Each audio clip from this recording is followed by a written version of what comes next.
Bisakah cinta sejati tumbuh di tempat yang paling tak terduga? Di antara gedung-gedung pencakar langit, di mana status dan jabatan adalah segalanya? Kisah ini adalah tentang Rania, seorang CEO wanita yang dingin dan tangguh, yang hatinya telah membeku karena luka masa lalu. Dan Faris, seorang office boy berpenampilan sederhana, yang ternyata menyimpan rahasia besar di balik seragamnya yang bersahaja. Bagaimana jika pria yang setiap hari kau pandang sebelah mata, yang kau anggap tak lebih dari seorang pesuruh, ternyata adalah jawaban dari semua doa dan kehampaan yang selama ini kau rasa? Saksikan bagaimana sebuah insiden kecil mampu meruntuhkan dinding kesombongan dan membuka takdir yang tak pernah terbayangkan.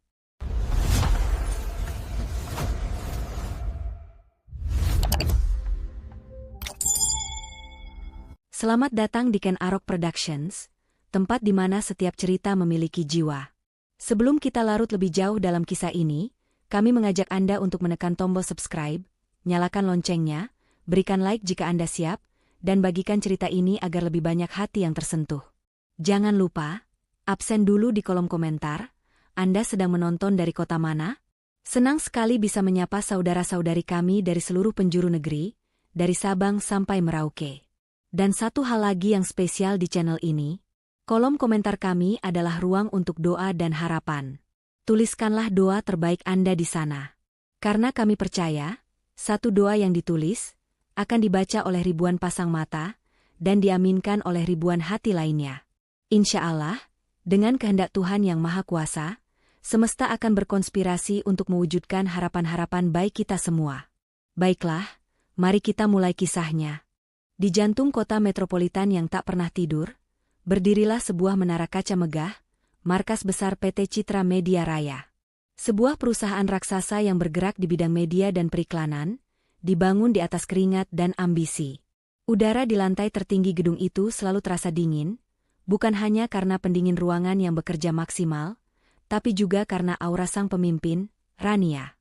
Rania, seorang CEO wanita di usia yang terbilang muda, adalah definisi dari kesempurnaan dan ketegasan.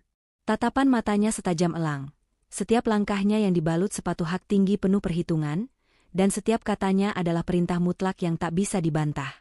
Bagi para karyawannya, Rania adalah gunung es. Indah, kuat, namun tak tersentuh dan mampu menenggelamkan siapa saja yang berani menabraknya. Hatinya telah lama tertutup rapat, dibentengi oleh pengalaman pahit yang membuatnya percaya bahwa kelemahan adalah awal dari kehancuran. Lalu, di tengah dunia yang serba cepat dan penuh tekanan itu, muncullah Faris. Pagi itu adalah hari pertamanya bekerja sebagai seorang office boy. Berbeda dengan OB lainnya yang cenderung tergesa-gesa dan sedikit kikuk, Faris membawa sebuah ketenangan yang aneh. Seragamnya yang sederhana terlihat rapi sempurna, senyumnya tulus, dan cara berjalannya pun tegap, seolah ia tidak sedang memikul beban apapun di pundaknya. Wajahnya bersih dan tampan, namun sorot matanya menunjukkan kedewasaan yang melampaui penampilannya. Ketika Faris pertama kali masuk ke ruangan Rania untuk meletakkan segelas air mineral di mejanya, Rania bahkan tidak mengangkat kepalanya dari tumpukan dokumen. Ia hanya melirik sekilas dari sudut matanya. Baginya, Faris hanyalah satu lagi dari sekian banyak wajah tak bernama yang datang dan pergi di perusahaannya. Sebuah fungsi, bukan seorang individu. Sebuah bayangan yang tugasnya adalah melayani tanpa terlihat. Faris, di sisi lain, menangkap semua itu dalam diam.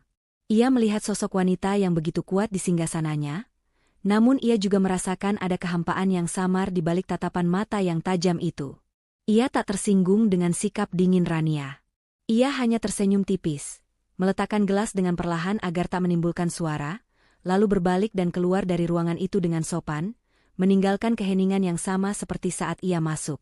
Di lantai tertinggi itu, dua dunia yang bertolak belakang baru saja bersinggungan. Sebuah dunia yang dibangun di atas kekuasaan dan ambisi, dan sebuah dunia lain yang membawa kesederhanaan dan misteri.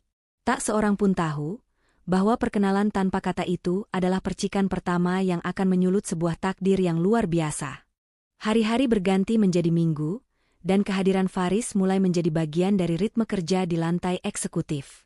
Ia seperti jarum jam yang bergerak dengan presisi sempurna. Tak pernah terlambat, tak pernah luput. Faris menjadi sosok yang pertama kali tiba di lantai tertinggi itu, memastikan semuanya siap sebelum sang ratu tiba, dan seringkali menjadi yang terakhir meninggalkannya, setelah memastikan tidak ada satu hal pun yang tertinggal. Ia mempelajari kebiasaan Rania dalam diam.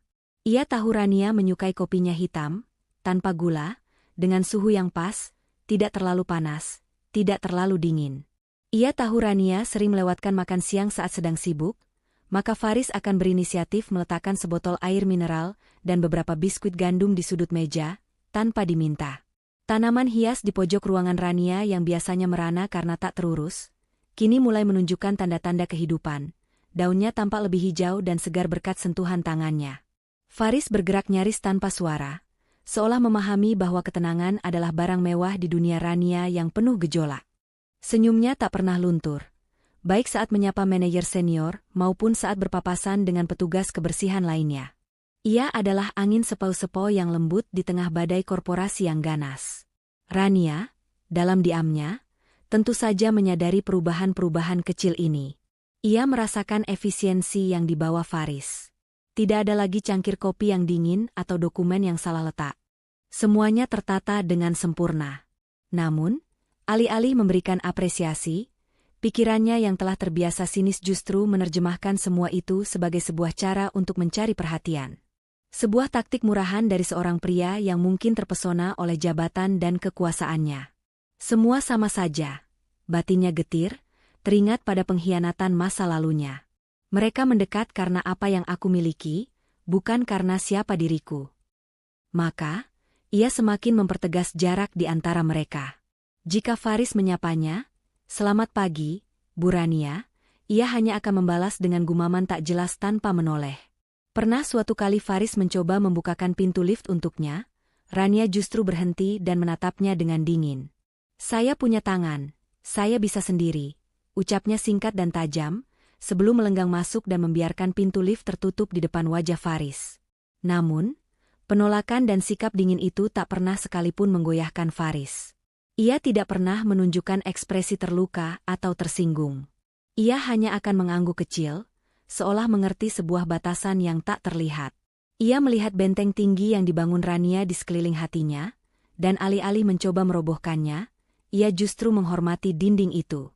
Ia tetap melakukan tugasnya dengan standar tertinggi, bukan untuk menyenangkan Rania, tapi karena itulah prinsip hidupnya.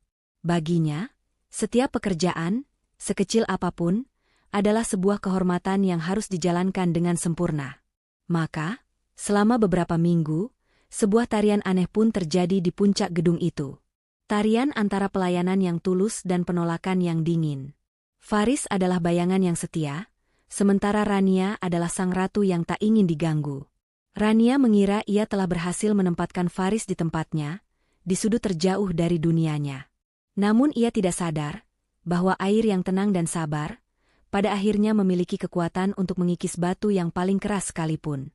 Pagi itu, Rabu, 10 September 2025, suasana di PT Citra Media Raya terasa lebih tegang dari biasanya.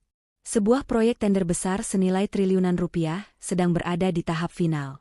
Kemenangan atau kekalahan hanya dipisahkan oleh sehelai benang tipis bernama kesempurnaan. Rania, sang komandan perang, berada di puncak ketegangannya. Matanya tak lepas dari layar tablet yang menampilkan data-data krusial, sementara tangannya sibuk menandatangani dokumen-dokumen penting yang menumpuk di mejanya. Pikirannya berlari 1000 km per jam, menyusun strategi, menganalisis risiko, dan memastikan tidak ada satupun celah kesalahan. Tepat pukul 9 pagi, seperti biasa, Faris masuk ke ruangan itu. Ia membawa nampan berisi secangkir kopi hitam panas, aroma pekatnya menguar, dimaksudkan untuk menjadi bahan bakar bagi pikiran Rania yang sedang bekerja keras. Ia melangkah dengan hati-hati, mencari celah di antara tumpukan berkas yang menggunung.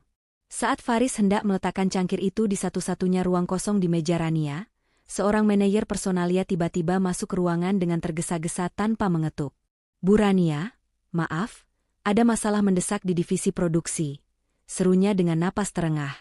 Suaranya yang tiba-tiba dan keras mengejutkan Faris. Sedikit saja, hanya sepersekian detik, keseimbangannya goyah. Tangannya yang memegang nampan tanpa sengaja tersenggol oleh sang manajer yang bergerak terlalu cepat. Dan malapetaka itu pun terjadi. Nampan itu miring. Seluruh isi cangkir kopi yang masih panas itu tumpah ruah. Cairan hitam pekat itu langsung membanjiri tumpukan dokumen tender yang baru saja ditandatangani Rania, dan yang lebih parah, menyiram tablet canggihnya yang berisi semua data final untuk presentasi penting 1 jam lagi. Hening. Selama 3 detik, dunia seolah berhenti berputar. Manajer yang tadi masuk terkesiap, wajahnya pucat pasi. Faris membeku di tempat, matanya membelalak ngeri melihat kekacauan yang baru saja ia ciptakan. Rania mengangkat kepalanya perlahan. Sangat perlahan. Matanya yang tadinya fokus pada data, kini menatap nanar ke arah tumpukan kertas yang basah kuyup dan layar tabletnya yang berkedip-kedip aneh sebelum akhirnya mati total. Lalu, tatapannya beralih ke Faris. Bukan tatapan marah biasa, melainkan tatapan dingin yang membakar. Apa yang kau lakukan? Suaranya bukan teriakan, tapi desisan tajam yang menusuk, menggema di ruangan yang mendadak sunyi. Ia berdiri, menggebrak meja dengan keras hingga membuat semua orang terlonjak kaget. Lihat ini. Kau lihat apa yang kau lakukan? Rania menunjuk ke arah meja dengan jari gemetar karena amarah. Apa kau tahu nilai dokumen-dokumen ini? Apa kau tahu betapa pentingnya data di tablet itu? Tentu saja kau tidak tahu. Karena otakmu mungkin tidak dirancang untuk memikirkan hal-hal sejauh itu. Tugasmu hanya satu. Meletakkan kopi. Dan bahkan untuk hal sekecil itu pun kau tidak becus. Semua staf yang berada di luar ruangan kini menoleh, menyaksikan CEO mereka yang biasanya tenang dan terkendali, kini murka seperti badai. Faris berdiri mematung di tengah-tengah sorotan mata yang penuh iba dan rasa takut. Ia menjadi pusat dari amukan sang Ratu Es, menerima setiap kata tajam yang menghujamnya. Insiden ini bukan lagi sekadar kopi yang tumpah. Ini adalah tabrakan keras antara dua dunia yang tak pernah seharusnya bertemu. Udara di sekitar ruangan Rania seolah membeku. Setiap kata pedas yang keluar dari mulutnya bagaikan pecahan es yang berterbangan, membuat siapapun yang mendengarnya ikut merasakan ngilu. Para karyawan di luar hanya bisa menunduk, pura-pura sibuk dengan pekerjaan mereka, tak berani menatap langsung ke sumber amarah. Manajer yang menjadi penyebab insiden itu pun hanya bisa berdiri kaku di ambang pintu, terlalu takut untuk masuk, namun juga terlalu takut untuk pergi. Di tengah pusaran badai itu, berdirilah Faris. Wajahnya menjadi pusat perhatian. Semua orang menunggu reaksinya. Mereka menunggu wajah yang memerah karena malu, mata yang berkaca-kaca karena sakit hati, atau mungkin sebuah pembelaan diri yang terbata-bata, menyalahkan sang manajer yang jelas-jelas menyenggolnya. Namun, tidak ada satupun dari reaksi itu yang muncul. Faris hanya berdiri diam, punggungnya tetap tegap. Wajahnya tidak menunjukkan ekspresi marah, tersinggung, atau bahkan takut. Ia hanya menatap Rania dengan tatapan yang sulit diartikan, sebuah tatapan yang tenang, dalam, dan seolah penuh pemahaman. Ia tidak menyela, tidak membantah. Ia menerima setiap gelombang amarah Rania seolah-olah itu adalah ombak yang harus ia biarkan lewat menabrak dirinya. Setelah Rania berhenti sejenak untuk mengambil napas, keheningan yang mencekam kembali menyelimuti ruangan. Dan di saat itulah, Faris akhirnya bersuara. "Maafkan saya, Bu Rania," ucapnya dengan suara yang jelas dan stabil, tanpa sedikit pun getaran. "Saya akan membersihkannya sekarang." Hanya itu. 2 kalimat singkat yang diucapkan dengan ketenangan mutlak. Tanpa menunggu perintah lebih lanjut, ia berbalik, berjalan dengan tenang ke pantry, mengambil kain lap dan peralatan pembersih, lalu kembali ke ruangan Rania. Di hadapan sang CEO yang masih terdiam karena amarah dan kebingungan, serta di bawah tatapan puluhan pasang mata lainnya, Faris berlutut.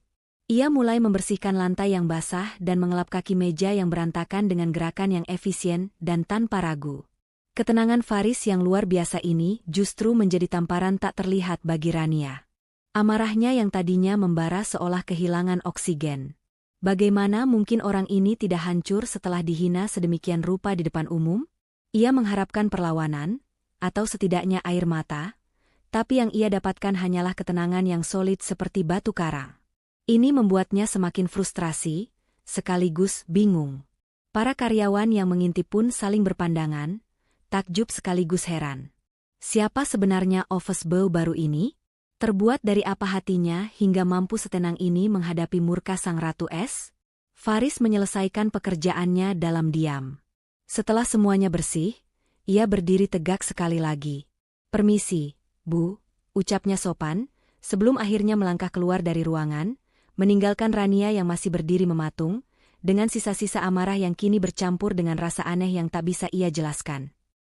Tender besar itu akhirnya berhasil diselamatkan. Dengan kerja keras tim dan kepemimpinan Rania yang tanpa kompromi, PT Citra Media Raya memenangkan proyek tersebut. Seharusnya ini menjadi hari perayaan, hari kemenangan. Namun, bagi Rania, kemenangan bisnis itu terasa hampa. Ada sesuatu yang mengganjal di dalam hatinya. Malam harinya, di apartemennya yang mewah di puncak gedung, Rania duduk sendirian di balkon. Ditemani segelas teh hangat dan panorama gemerlap lampu kota yang tak pernah mati, namun hatinya terasa lebih sepi dari sebelumnya. Pikirannya terus kembali pada kejadian tadi pagi.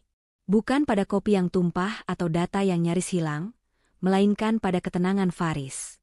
Pada tatapan mata yang tak menunjukkan kebencian sedikitpun, bahkan setelah dicaci maki habis-habisan. Ketenangan itu terasa aneh. Dan entah mengapa, itu mengusik sesuatu yang telah lama ia kubur dalam-dalam di palung hatinya. Pikirannya melayang mundur ke 5 tahun yang lalu. Saat itu, ia bukanlah Rania yang sekarang. Ia adalah Rania yang penuh tawa, yang naif, yang percaya bahwa cinta adalah segalanya. Ia memberikan seluruh hatinya pada seorang pria, cinta pertamanya, pria yang pernah menjadi suaminya. Bersama pria itu, ia membangun mimpi, bahkan merintis cikal bakal PT Citra Media Raya dari sebuah garasi kecil yang sederhana. Baginya, pria itu adalah segalanya. Pasangan hidup, sahabat, dan rekan bisnis. Hingga suatu hari, seluruh dunianya runtuh berkeping-keping. Ia menemukan pria itu, belahan jiwanya, berselingkuh dengan wanita lain yang tak lain adalah sahabatnya sendiri. Pengkhianatan itu terasa seperti belati yang merobek jantungnya. Namun, penderitaannya tidak berhenti di situ. Pria itu ternyata juga telah memanfaatkannya secara finansial, membawa lari sebagian besar aset perusahaan dan meninggalkannya tenggelam dalam tumpukan utang yang menggunung, sendirian, dengan seorang putri kecil yang masih harus ia besarkan. Ia hancur. Hancur sehancur-hancurnya. Kepercayaan yang ia berikan sepenuh hati, dibalas dengan pengkhianatan yang paling keji. Pada malam-malam setelah kehancurannya itu, sambil memeluk putrinya yang tertidur, ia bersumpah pada dirinya sendiri. Ia tidak akan pernah lagi menjadi wanita lemah yang mudah percaya. Ia tidak akan pernah lagi membiarkan siapapun, terutama pria, melihat kerapuhannya. Ia membangun kembali perusahaannya seorang diri, bata demi bata, dengan kerja keras dan air mata yang tak pernah ia tunjukkan pada dunia. Ia membangun dinding es di sekeliling hatinya, sebuah benteng yang kokoh untuk melindungi dirinya dari rasa sakit. Rania yang sekarang, CEO yang dingin dan ditakuti, adalah hasil tempaan dari api pengkhianatan itu. Dan hari ini, perisai itu sedikit retak.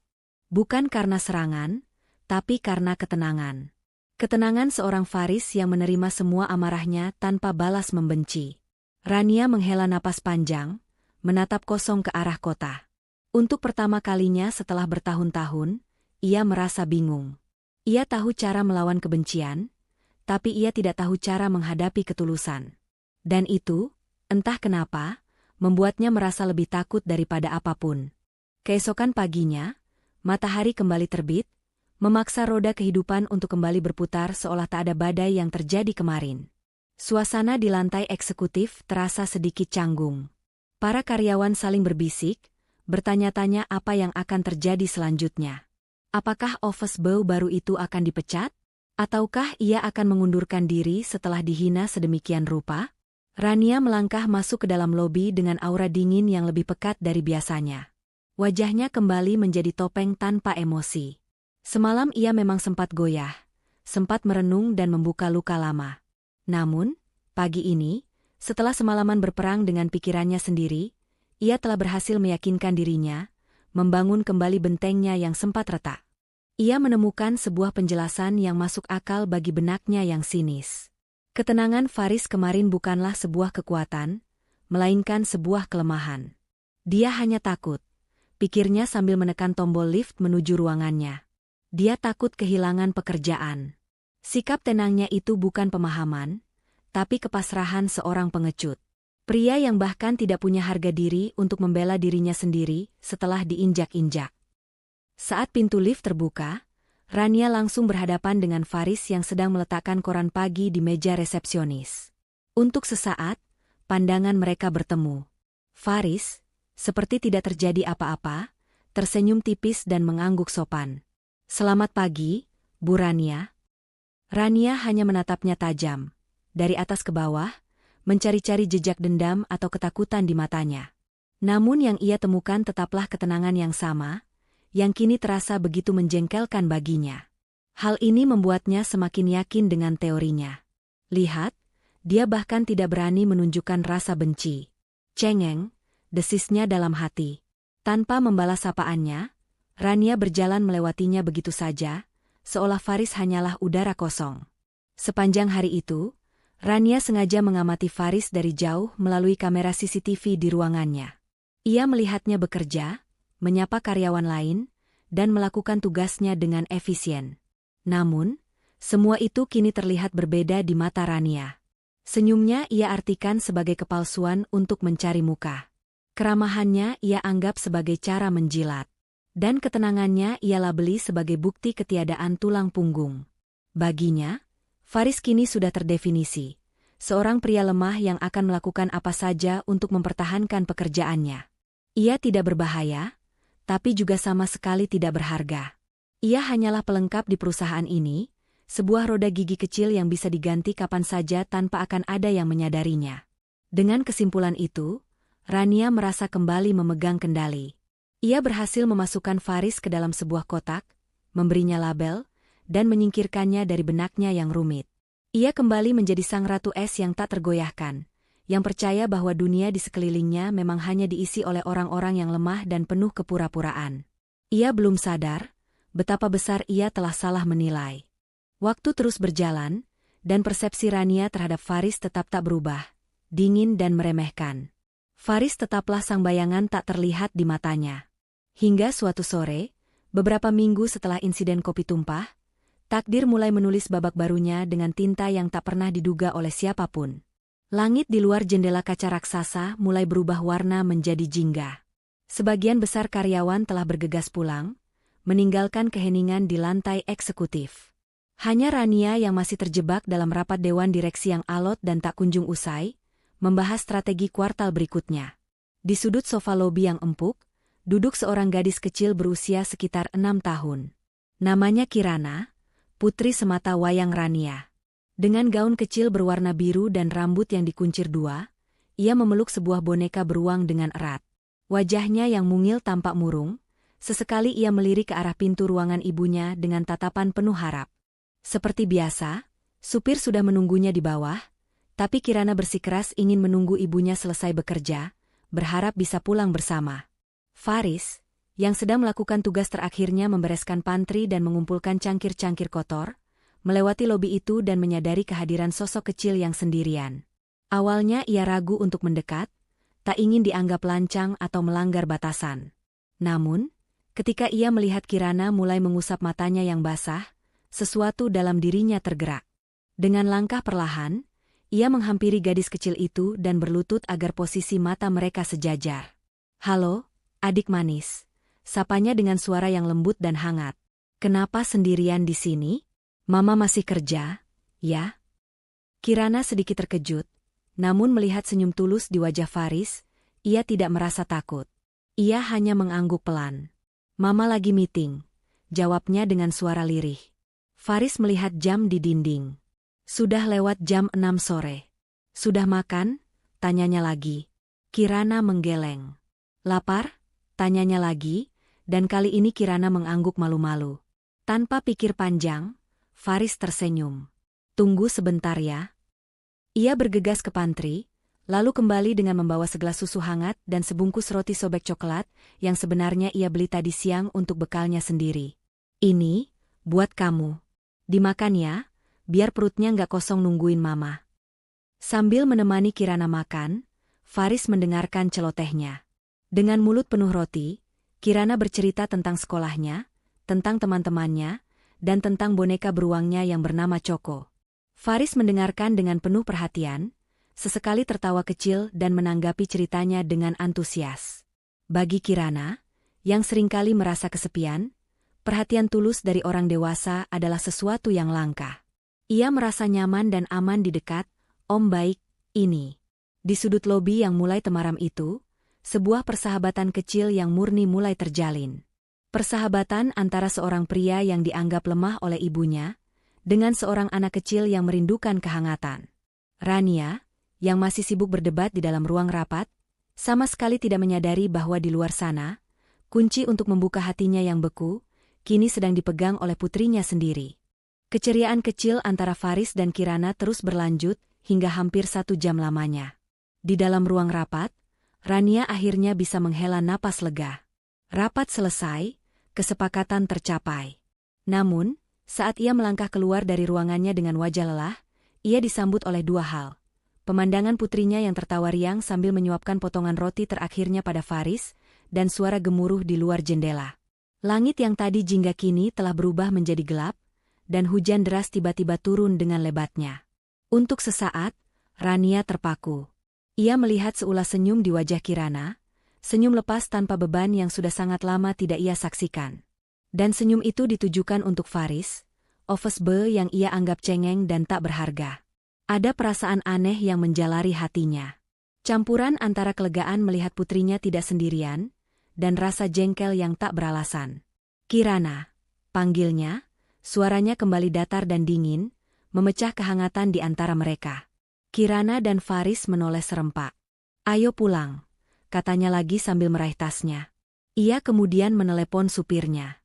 Pak, jemput di lobi sekarang. Namun, jawaban dari seberang telepon membuatnya mengernyitkan dahi. Apa?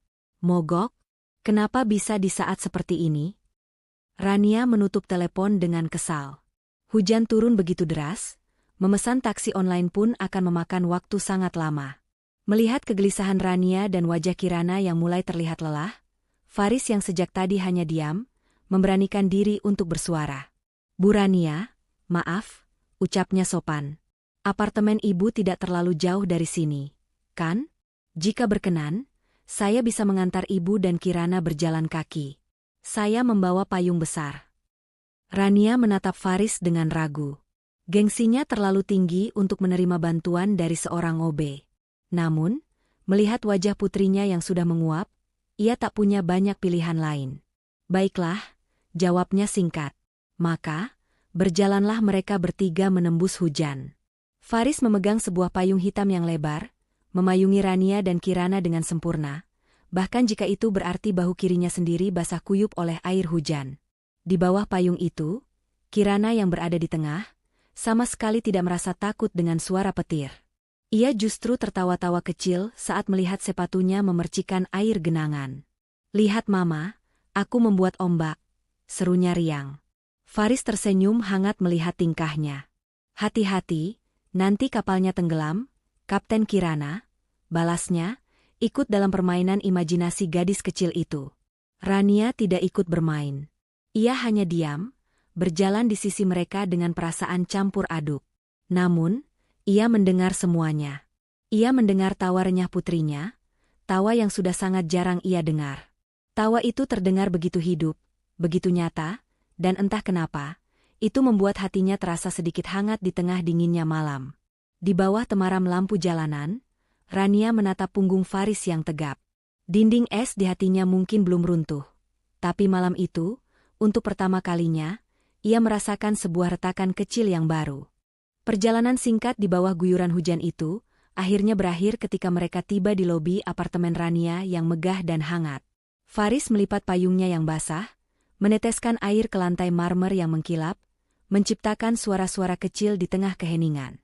Sebelum Faris sempat berpamitan, Kirana tiba-tiba melepaskan genggaman tangan ibunya dan tanpa ragu memeluk kaki Faris dengan erat. Om baik, besok ketemu lagi ya? Tanyanya dengan suara manja, wajahnya mendongak menatap Faris dengan mata berbinar penuh harap. Rania tertegun melihat pemandangan itu. Faris tersenyum dan mengusap lembut kepala Kirana. Tentu saja. Om kan kerja di kantor mama. Sekarang Kapten Kirana istirahat ya, biar besok kuat lagi main kapalnya, jawabnya dengan nada kebapakan yang hangat. Setelah itu, Ia mengangguk sopan ke arah Rania. Saya permisi dulu, Bu. Tanpa menunggu jawaban, ia berbalik dan melangkah kembali ke dalam derasnya hujan, punggungnya yang tegap dengan cepat lenyap ditelan kegelapan malam. Rania hanya bisa berdiri mematung, menatap pintu kaca yang berembun. Ia kemudian menatap putrinya yang masih tersenyum bahagia, seolah baru saja mendapatkan hadiah terindah di dunia. Dan di sanalah, di lobi apartemennya yang sunyi, ditemani gema suara hujan, Rania merasakan perasaan itu untuk pertama kalinya dalam hidupnya. Perasaan kalah. Ini bukanlah kekalahan dalam rapat dewan, atau saat kehilangan sebuah proyek. Ini adalah kekalahan yang jauh lebih personal, yang menusuk langsung ke dalam egonya yang paling dalam. Ia, Rania, sang CEO hebat dengan segala kekayaan dan kekuasaannya, tidak mampu membuat putrinya tertawa selepas itu di tengah hujan. Ia sibuk memikirkan strategi bisnis dan angka-angka triliunan, sementara seorang office boy yang gajinya mungkin tak seberapa, justru memberikan sesuatu yang jauh lebih berharga bagi Kirana, perhatian dan kebahagiaan sederhana. Ia kalah oleh prasangkanya sendiri. Ia telah melabeli Faris sebagai pria lemah, cengeng, dan tak punya harga diri. Namun pria yang sama baru saja berjalan menembus badai untuk memastikan ia dan putrinya selamat sampai di rumah. Pria yang sama menunjukkan kehangatan dan kesabaran yang bahkan ia sendiri jarang berikan pada Kirana. Dan yang paling telak, ia kalah saat melihat bagaimana putrinya begitu mudahnya memberikan afeksi pada Faris, seolah Kirana menemukan sosok yang selama ini ia rindukan pada diri pria itu. Sambil menggandeng tangan Kirana menuju lift, Rania tidak mengucapkan sepatah kata pun. Pikirannya berkecamuk hebat. Malam itu, untuk pertama kalinya dalam 5 tahun, benteng es yang ia bangun dengan susah payah terasa begitu rapuh. Ia telah memenangkan pertempuran di dunia bisnis. Namun ia baru saja menyadari bahwa dalam pertempuran untuk memahami hati putrinya sendiri, ia mungkin sedang berada di pihak yang kalah. Dan lawannya adalah seorang pria yang selama ini bahkan tidak ia anggap ada. Beberapa hari berlalu sejak malam hujan itu. Rania mencoba mengabaikan perasaan aneh yang mengusiknya. Ia kembali memasang wajah dinginnya, namun kini ada yang berbeda. Sesekali, ia kedapatan melirik Faris dari ruangannya, mencoba mencari celah dalam citra baru yang terbentuk di benaknya. Sementara itu, Kirana setiap sore akan menunggu di lobi, berharap bisa bertemu dengan om baiknya sebelum pulang. Puncaknya terjadi pada suatu siang yang sibuk. Rania sedang memimpin rapat paling krusial dalam sejarah perusahaannya. Presentasi final di hadapan investor asing untuk proyek ekspansi global. Ini adalah momen penentu masa depan PT Citra Media Raya. Ponsel semua orang, termasuk Rania, diatur dalam mode senyap. Tidak boleh ada gangguan sekecil apapun. Di tengah presentasi Rania yang berapi-api, telepon di meja sekretarisnya, Sarah, berdering tanpa henti. Dengan wajah cemas, Sarah mengangkatnya. Di seberang sana, terdengar suara panik dari guru sekolah Kirana. Tolong sampaikan pada Bu Rania, putrinya, Kirana, pingsan di sekolah. Dia demam tinggi dan harus segera dibawa ke klinik. Sarah pucat pasi. Ia tahu betul betapa pentingnya rapat ini. Mengganggu Rania sekarang sama saja dengan bunuh diri profesional. Dengan panik, ia mencoba menelepon supir pribadi Rania, namun ponselnya tidak aktif. Ia mencoba menghubungi asisten manajer yang lain, tapi semua sedang sibuk mempersiapkan data untuk rapat yang sama. Waktu terus berjalan, dan Kirana membutuhkan pertolongan. Faris, yang kebetulan sedang mengantarkan minuman untuk para tamu di luar ruang rapat, mendengar percakapan telepon Sarah yang penuh kepanikan. Ia melihat wajah Sarah yang hampir menangis, dan ia langsung mengerti ada sesuatu yang sangat salah. "Ada apa, Mbak Sarah? Biar saya bantu," tanyanya dengan nada tenang namun tegas. Sambil terisak kecil, Sarah menjelaskan situasinya. Mendengar kata Kirana pingsan, ekspresi Faris yang biasanya tenang langsung berubah menjadi sangat serius. Tidak ada waktu untuk birokrasi atau menunggu izin. Di mana alamat sekolahnya? Dan di mana kunci motor operasional kantor? Katanya cepat, nadanya penuh otoritas yang membuat Sarah terkejut.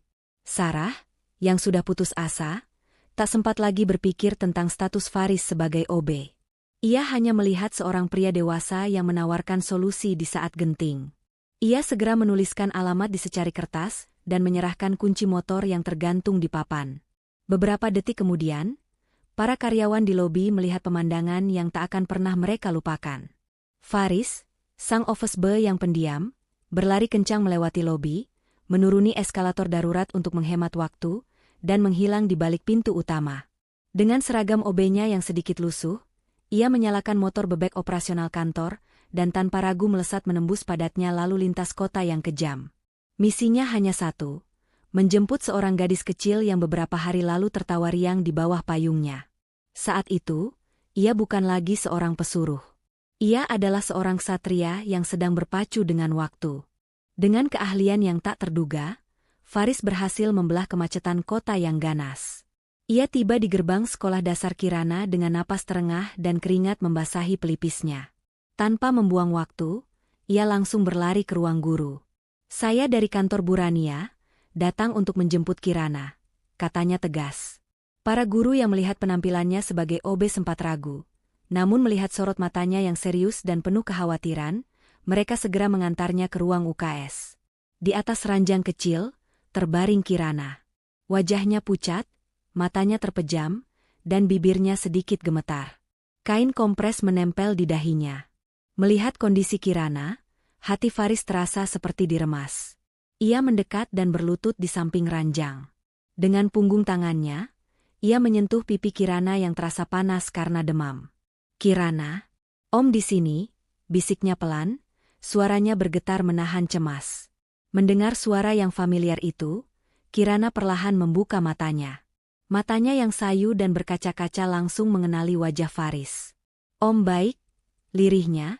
Setetes air mata mengalir dari sudut matanya sebelum ia kembali terpejam karena lemas. Tanpa menunggu lebih lama, Faris dengan hati-hati mengangkat tubuh mungil Kirana ke dalam gendongannya. Tubuh itu terasa begitu ringan dan rapuh. "Di mana klinik terdekat?" tanyanya pada seorang guru dengan nada yang tidak menerima bantahan. Ditunjukkannya sebuah klinik tak jauh dari sekolah. Faris segera membawa Kirana ke sana. Di klinik, ia mengurus semuanya. Ia mendaftarkan Kirana, menjawab semua pertanyaan perawat dengan tenang dan jelas, dan tanpa ragu membayar biaya administrasi dengan sedikit uang dari dompetnya sendiri. Saat dokter memeriksa Kirana, Faris tidak pernah melepaskan genggaman tangan kecil itu. Ia terus membisikkan kata-kata yang menenangkan, "Tidak apa-apa, sayang. Sebentar lagi diperiksa dokter biar cepat sembuh." Kata, "sayang," itu keluar begitu saja dari mulutnya. Sebuah panggilan tulus yang lahir dari kepedulian murni. Setelah diperiksa dan diberi obat penurun panas, Kirana dipindahkan ke ruang observasi untuk sementara. Faris duduk di kursi di samping ranjangnya, tidak beranjak seinci pun. Ia dengan sabar dan telaten mengganti kompres di dahi Kirana, memastikan selimutnya terpasang dengan baik, dan sesekali mengusap rambutnya dengan gerakan lembut yang penuh kasih sayang. Di ruangan klinik yang steril dan sunyi itu, Faris, dengan seragam OB-nya, menjelma menjadi sosok seorang ayah. Tidak ada yang menyuruhnya, tidak ada yang akan memberinya bonus atau pujian. Ia melakukannya murni karena dorongan tulus dari hatinya. Sementara itu, di puncak menara kaca, Rania masih menyelesaikan presentasi kemenangannya, tidak menyadari bahwa di belahan kota lain, putrinya yang paling berharga sedang dijaga dengan segenap jiwa oleh pria yang ia anggap paling tidak berharga. Tepat pukul 2 siang, tepuk tangan riuh menggema di ruang rapat dewan direksi. Para investor asing berdiri, menjabat tangan Rania dengan penuh kekaguman. Proyek ekspansi global berhasil diamankan. PT Citra Media Raya berada di puncak kejayaannya. Rania tersenyum puas, senyum seorang pemenang. Ia kembali ke mejanya, merasa tak terkalahkan. Barulah saat itu ia mengaktifkan kembali ponselnya dari mode senyap. Dan dunianya seketika runtuh. Puluhan panggilan tak terjawab dan serangkaian pesan panik dari sekretarisnya, Sarah, membanjiri layarnya. Jantung Rania serasa berhenti berdetak saat membaca pesan terakhir. Kirana pingsan di sekolah, demam tinggi. Faris sudah membawanya ke klinik sehat keluarga di dekat sekolah. Kemenangan triliunan rupiah itu menguap tak berarti dalam sekejap. Wajahnya yang tadi berseri-seri berubah pucat pasi. Tanpa berkata apa-apa lagi, ia menyambar tasnya dan berlari keluar ruangan, mengabaikan panggilan bingung dari para direktur. "Faris? Kenapa Faris?" pikirnya panik sepanjang perjalanan. Pikirannya dipenuhi skenario terburuk. Ia menyetir mobilnya seperti orang kesetanan, membelah jalanan, yang ada di kepalanya hanyalah putrinya, Kirana. Dengan napas terengah-engah, ia menyerbu masuk ke dalam klinik, langsung menuju ruang observasi yang ditunjukkan oleh perawat. Ia mendorong pintu dengan kasar, siap untuk marah, siap untuk mengambil alih, siap untuk menemukan kekacauan. Namun, pemandangan yang menyambutnya membuatnya membeku di ambang pintu. Ruangan itu tenang dan damai. Di atas ranjang, putrinya, Kirana, tertidur pulas.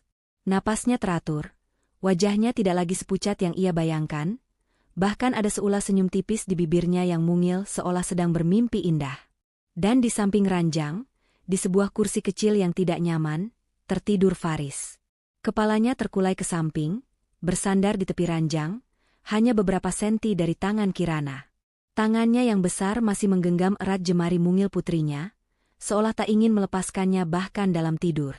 Seragam OB-nya tampak kusut, rambutnya sedikit berantakan, dan wajahnya terlihat sangat lelah. Namun, bahkan dalam tidurnya, ia memancarkan aura perlindungan yang luar biasa. Rania menutup mulutnya dengan tangan, menahan isak tangis yang tiba-tiba mendesak keluar. Amarah yang ia siapkan sepanjang jalan lenyap seketika, digantikan oleh gelombang perasaan yang menghantamnya tanpa ampun. Rasa bersalah, malu, dan kegagalan. Ia, ibunya, sedang merayakan kemenangan bisnis saat anaknya sakit dan ketakutan. Ia, ibunya, tidak ada di sana saat anaknya paling membutuhkannya. Dan pria ini, pria yang ia hina, yang ia anggap cengeng dan tidak berharga, justru ada di sana. Menjadi wali, menjadi pelindung, menjadi sosok ayah bagi putrinya. Pria ini telah melakukan tugas yang seharusnya menjadi miliknya. Pada saat itu, di hadapan pemandangan yang sunyi namun begitu kuat itu, Rania tidak lagi merasa seperti seorang CEO yang hebat. Ia merasa seperti seorang ibu yang paling gagal di seluruh dunia. Malam itu, setelah membawa Kirana pulang ke apartemen, Rania tidak bisa tidur. Ia duduk di samping ranjang putrinya, mengamatinya yang tertidur lelap berkat obat. Demamnya sudah mulai turun. Secara fisik, Kirana baik-baik saja. Namun, jiwa Ranialah yang kini terasa demam, dipenuhi gejolak pertanyaan dan penyesalan yang membakar. Pemandangan Faris yang tertidur sambil menggenggam tangan Kirana terus berputar di kepalanya, seperti film yang tak mau berhenti. Rasa bersalahnya bercampur dengan rasa penasaran yang luar biasa. Siapa sebenarnya pria ini? Apa yang mendorongnya melakukan semua itu? Sebagai seorang CEO yang terbiasa mengandalkan data dan fakta, Rania butuh melihat semuanya dari awal. Ia butuh bukti visual. Dengan tangan sedikit gemetar, ia membuka laptopnya, mengakses sistem keamanan kantor dari jarak jauh. Jantungnya berdebar saat ia memutar ulang rekaman CCTV dari beberapa waktu terakhir. Pertama, ia melihat rekaman dari sore itu saat ia terjebak rapat. Di layar, ia melihat Faris mendekati Kirana yang murung. Ia melihat bagaimana Faris berlutut untuk menyamakan tinggi mereka, sebuah gestur kecil yang penuh hormat. Ia melihat Faris memberikan rotinya sendiri pada Kirana, lalu duduk di lantai, mendengarkan celoteh putrinya dengan sabar selama hampir 1 jam. Hatinya terasa nyeri. Sebuah kehangatan yang seharusnya ia berikan, justru diberikan oleh orang lain. Kemudian, ia melompat ke rekaman hari ini. Ia melihat kepanikan sekretarisnya. Lalu ia melihat Faris yang datang, tenangnya, tegasnya. Ia mendengar audio rekaman di mana Faris berkata, "Beri saya alamatnya." Dan kunci motor operasional kantor, bukan dengan suara seorang pesuruh, tapi dengan suara seorang pemimpin yang mengambil alih komando dalam krisis. Citra, pria cengeng, yang ia ciptakan hancur berkeping-keping. Dan terakhir, ia melihat Faris berlari, benar-benar berlari melewati lobi tanpa mempedulikan tatapan orang lain. Seorang pria yang berlari secepat yang ia bisa, demi menyelamatkan anaknya. Ya, anaknya. Rania menyandarkan punggungnya di kursi. Air mata yang sejak tadi ia tahan akhirnya mengalir deras tanpa bisa dibendung. Kini ia mengerti. Ini bukan kepura-puraan. Ini bukan cara mencari muka. Ini adalah ketulusan. Ketulusan murni yang sudah lama tidak pernah ia lihat. Ia akhirnya sadar. Selama ini, ia sibuk memberikan Kirana segalanya, kemewahan, fasilitas, pendidikan terbaik. Namun ia lupa memberikan apa yang paling dibutuhkan seorang anak, kehadiran dan sosok pelindung. Dan kekosongan besar yang ia ciptakan tanpa sengaja itu, telah diisi oleh Faris. Pria yang ia remehkan, pria yang seragamnya ia pandang sebelah mata, ternyata telah menjadi malaikat pelindung bagi putrinya. Ia bukan sekadar om baik, ia telah menjadi sosok ayah yang tidak pernah Kirana miliki. Air matanya bukan lagi air mata penyesalan, melainkan air mata kelegaan karena mengetahui putrinya berada di tangan yang baik. Namun, di balik kelegaan itu, muncul sebuah pertanyaan besar yang menuntut jawaban. Siapakah kamu sebenarnya, Faris? Malam itu, Rania berjanji pada dirinya sendiri, ia akan mencari tahu jawabannya. Keesokan paginya, Rania datang ke kantor dengan aura yang berbeda. Bukan lagi aura dingin yang menjaga jarak, melainkan aura fokus yang tajam seperti seorang detektif yang sedang memecahkan sebuah kasus besar. Tugas utamanya hari ini bukanlah rapat atau tender, melainkan satu nama, Faris.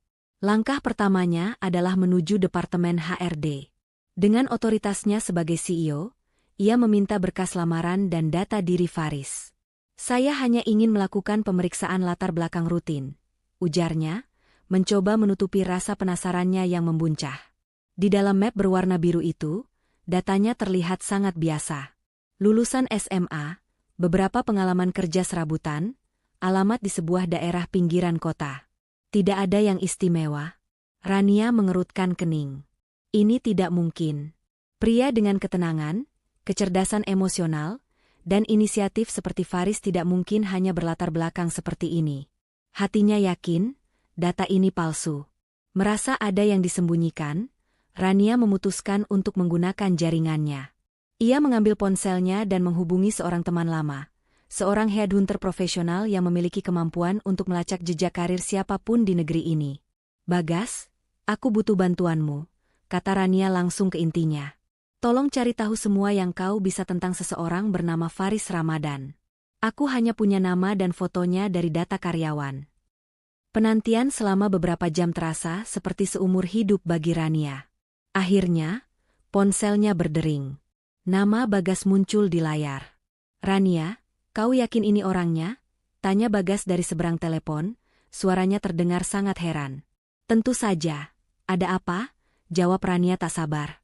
Bagas tertawa kecil, seolah tak percaya. Faris Ramadan ini, bukan lulusan SMA. Dia adalah pemegang gelar Master of Business Administration dari London School of Economics, Inggris. Lulus dengan predikat summa cum laude. Rania terdiam, jantungnya berdebar kencang. London? Master? Ia menelan ludah. Lanjutkan, bisiknya. Bagas melanjutkan, dia bukan pekerja serabutan. 3 tahun lalu, dia adalah direktur operasional termuda dalam sejarah Raja Wali Corp, salah satu perusahaan multinasional terbesar di Asia Tenggara. Jabatannya jauh di atas jabatanmu sekarang, Rania. Dunia Rania seolah berputar. Napasnya tercekat. Lalu, kenapa dia bekerja di sini sebagai? Itu bagian yang paling menarik, potong Bagas. Menurut rumor di kalangan eksekutif, dia mengundurkan diri 2 tahun lalu. Dia menolak untuk menyetujui sebuah proyek besar yang menurutnya tidak etis, dan akan menggusur ribuan warga miskin. Dia bertentangan langsung dengan pemilik perusahaan, dan daripada mengorbankan prinsipnya, dia memilih untuk pergi. Menghilang begitu saja dari dunia korporat. Rania menutup telepon. Tangannya gemetar hebat. Ia bersandar di kursinya, menatap kosong ke arah pintu ruangannya. Jadi, pria yang ia hina sebagai tidak punya otak. Pria yang ia anggap cengeng, dan tak berprinsip. Ternyata adalah seorang jenius lulusan London, seorang mantan direktur hebat yang mengorbankan karir triliunannya demi sebuah prinsip. Pria yang sama kini bekerja sebagai office boy di perusahaannya, menyajikan kopi untuknya setiap pagi. Dinding es di hati Rania tidak lagi retak. Kali ini, dinding itu hancur berkeping-keping, luluh lantak tak bersisa. Sepanjang sisa hari itu, Rania tidak bisa berkonsentrasi. Setiap kali Faris masuk ke ruangannya untuk mengambil cangkir kosong, jantungnya berdebar tak karuan. Ia tidak lagi melihat seragam OB, ia melihat integritas, kecerdasan, dan pengorbanan yang luar biasa. Ia tahu ia tidak bisa membiarkan ini berlarut-larut. Malam itu, ia meminta Faris untuk tetap tinggal setelah semua karyawan pulang dengan alasan ada pekerjaan tambahan. Di kantor yang kosong dan sunyi, di bawah temaram lampu, mereka berdiri berhadapan di ruangan Rania.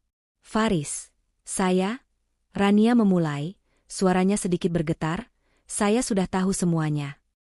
Faris hanya menatapnya dengan tenang, seolah ia sudah menduga hari ini akan datang. "Semua tentang apa, Bu?" "Tentang London. Tentang Raja Wali Corp. Tentang prinsipmu." Air mata mulai menggenang di pelupuk mata Rania. "Dan tentang betapa butanya saya selama ini. Saya telah menghinamu, meremehkanmu, maafkan saya. Saya benar-benar minta maaf." Untuk pertama kalinya, Rania menundukkan kepalanya, melepaskan semua gengsi dan kesombongannya. Faris melangkah maju dan dengan lembut menyentuh dagu Rania, memintanya untuk kembali menatapnya. Rania melanjutkan dengan suara yang lebih mantap, "Faris, selama bertahun-tahun saya sibuk membangun perusahaan ini sendirian, tapi saya gagal membangun sebuah rumah untuk putri saya. Kamu dalam beberapa minggu telah memberinya sosok ayah yang tidak pernah ia miliki. Dan kamu telah menunjukkan pada saya arti dari kekuatan yang sejati." Ia mengambil napas dalam-dalam, menatap lurus ke mata Faris. "Saya tidak akan menawarkanmu jabatan direktur atau kekayaan, karena saya tahu kamu tidak peduli dengan semua itu. Saya ingin menawarkanmu sesuatu yang lain, sesuatu yang mungkin jauh lebih berat. Faris Ramadan, maukah kamu menjadi ayah untuk Kirana, dan menjadi pendamping hidup untuk ibunya?" Faris terdiam sesaat, namun di matanya terpancar kehangatan yang luar biasa. "Saya tidak pernah menginginkan jabatan atau hartamu, Rania," katanya, untuk pertama kalinya memanggil namanya tanpa embel-embel, "Bu." "Yang saya lihat sejak hari pertama adalah seorang wanita kuat yang berjuang sendirian, dan seorang anak perempuan yang merindukan kehangatan. Jika kau izinkan, aku akan dengan senang hati mengisi kekosongan itu." Beberapa minggu kemudian, Rania mengumpulkan seluruh karyawan di aula utama. Ia berdiri di podium, dengan Kirana di sisinya. Di sampingnya, berdiri Faris, tidak lagi mengenakan seragam OB, melainkan setelan jas sederhana yang tampak begitu pas di tubuhnya. "Selamat pagi semuanya," Rania memulai, suaranya terdengar bahagia.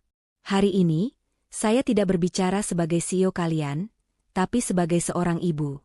Saya ingin memperkenalkan pada kalian, pria yang berdiri di samping saya ini. Banyak dari kalian mengenalnya sebagai Faris, staf kita. Tapi bagi saya dan putri saya, dia adalah pahlawan. Dalam waktu dekat, kami akan menikah. Dan saya ingin kalian semua tahu, saya tidak menikah dengan seorang mantan direktur atau lulusan luar negeri. Saya menikah dengan seorang pria yang memiliki hati paling tulus yang pernah saya kenal, dan yang terpenting, seorang ayah yang luar biasa untuk Kirana." Rania kemudian menoleh ke Faris dan tersenyum. Senyum tulus pertama yang dilihat semua karyawannya. Faris membalas senyum itu dan menggenggam tangannya. Di tengah riuh tepuk tangan, Kirana memeluk mereka berdua. Keluarga kecil itu akhirnya utuh. Kisah ini mengajarkan kita bahwa nilai sejati seseorang tidak terletak pada jabatan atau seragam yang ia kenakan, melainkan pada prinsip dan ketulusan hatinya. Terkadang, cinta dan kebahagiaan justru datang dari arah yang paling tidak kita duga, meruntuhkan semua kesombongan untuk membangun sebuah istana yang bernama keluarga.